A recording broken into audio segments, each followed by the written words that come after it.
Rebonjour à tous, vous êtes toujours en direct sur la radio web de l'UIT du littoral Côte d'Opale. Vous pouvez d'ailleurs retrouver cette radio sur www.iut-littoral.fr. Nous sommes toujours en direct donc de Saint-Omer, de la bibliothèque université de l'ICITCO. Et aujourd'hui, nous allons suivre une série d'interventions sur le thème Entreprendre et travailler en 2020 organisée par CAPSO, qui est la communauté d'agglomération du pays de Saint-Omer. Alors, toujours pour m'accompagner, David en tant que régisseur. Hugo qui va m'aider à interviewer notre invité d'aujourd'hui. Bonjour. Et donc notre invité, Adriane Carrel, qui est responsable de communication de Unéol. La société Unéol. Bonjour à tous. Alors, la société Unéol, c'est donc une société d'éoliennes urbaines, si j'ai bien compris. Et alors la question que je vais vous poser, qui est très très simple, c'est en quoi Unéol souhaite entreprendre et travailler en 2020 ? Alors, je pense que ça peut se porter sur plusieurs niveaux. Tout d'abord, les produits que propose Unéol, on cherche vraiment à apporter de l'innovation dans le sens où c'est une éolienne urbaine, connectée et silencieuse, et surtout éco-conçue, donc on n'utilise que des matériaux.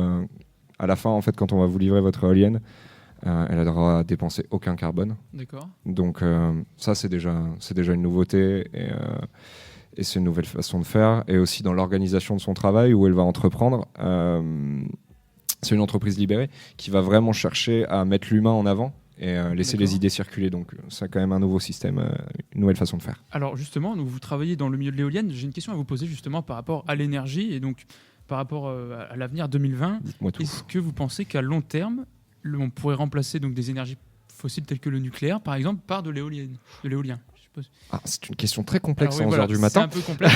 Est-ce que en gros, vous pensez avoir les ressources techniques, avec vos innovations notamment, pour un jour remplacer entièrement les énergies fossiles ? Là, le but à l'heure actuelle, même dans un avenir qui est assez lointain, je ne pense pas qu'on en soit là. Je ne crois pas que ce soit ce qu'on cherche. On cherche une réelle alternative qui va permettre de diminuer l'utilisation d'énergie fossile. D'accord. Les remplacer, c'est quand même un challenge bien sûr. qui, là, à l'heure actuelle, nous dépasse. Quand même. C'est très très long terme, c'est sûr. C'est ça. Donc, Alors moi j'ai une question. Oui.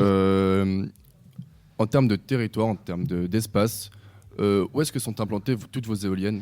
Alors, nos éoliennes, elles sont majoritairement dans le nord de la France, puisque c'est là qu'on travaille. On en a à Douai, par exemple. Il y en a à Douai. Il y en a qui vont s'implanter à la communauté urbaine d'Arras.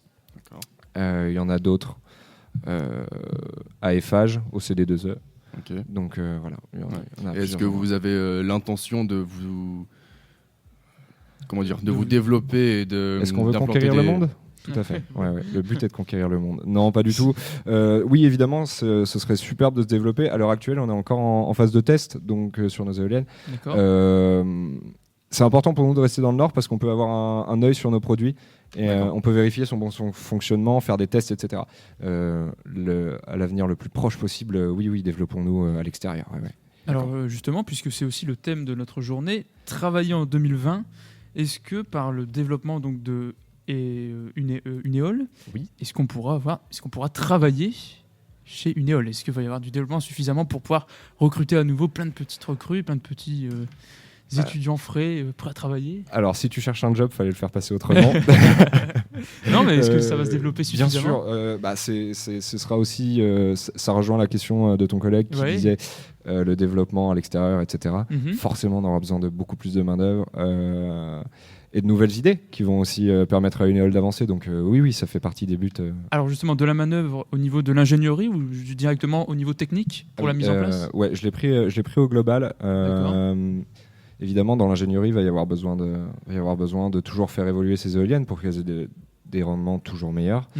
On a aussi une application qui s'appelle Mewatt, donc une application qui est connectée à l'éolienne ou à n'importe quel système d'énergie renouvelable. D'accord. Il faudra bien qu'il y ait quelqu'un qui les développe, quelqu'un qui gère cette application sur laquelle il y aura une communauté, etc. Et il faudra des gens pour poser les boîtiers qui vont avec l'application. Donc on aura vraiment besoin de monde dans énormément de domaines. D'accord. Alors, une dernière petite question. Vous êtes un ancien étudiant de GACO. Tout à fait. Est-ce que vous pouvez nous dire un petit peu votre parcours juste après GACO ? Qu'est-ce que vous avez fait ? Alors, juste après GACO, je suis parti à à l'ISTC à Lille, donc c'est une D'accord. école de communication. Là, j'ai eu ma licence de communication l'année dernière.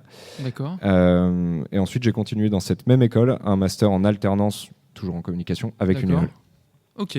Et donc, Unéole était un choix je vais pas dire par défaut, parce que est-ce que ça a été une opportunité qui s'est présentée à vous, ou bien c'est vous qui avez vraiment fait la démarche de vous présenter à Unéole parce que c'est quelque chose qui vous tenait à cœur? Alors, Unéole, je pense que c'est le coup de chance de ma vie à l'heure actuelle.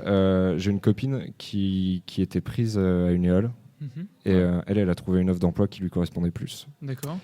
Et du coup, elle m'a proposé, en fait, à D'accord. Quentin Dubrulle, le CEO. Ah. J'ai eu énormément de chance. Et ça a fonctionné direct entre nous deux.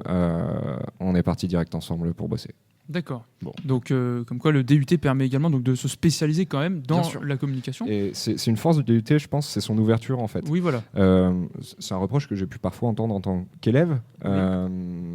C'est pas un défaut. C'est bien de se fermer aucune porte. Donc, vous pensez que avec, enfin, on va dire malgré, mais aussi grâce à Oui, cette oui. polyvalence, la spécialisation est toujours possible. Après, c'est d'ailleurs même. Bien sûr, oui. Ok. Là, le fait est que on découvre énormément de matières différentes. Si un jour vous avez un coup de cœur comme moi j'ai eu pour la communication, Mhm. foncez, finissez votre DUT de manière la plus correcte possible, D'accord. en ayant les meilleures notes du monde. Oui. C'est pas gagné. Ne rigolez Il pas, faut s'il vous essayer, plaît. il faut essayer, bien sûr. Et à ce moment-là, après, vous pourrez partir. Vous avez aucune porte fermée. Et la spécialisation est toujours possible du coup. D'accord. Et ben, pour moi, Adrien Carrel, c'est très bien. Merci beaucoup. Je vous remercie également d'avoir pris du temps pour répondre à toutes nos questions. Merci pour votre invitation surtout. Et ben, de rien. C'était normal. Et nous revenons sur la radio web de l'UT du Littoral Côte d'Opale. À très vite. Merci.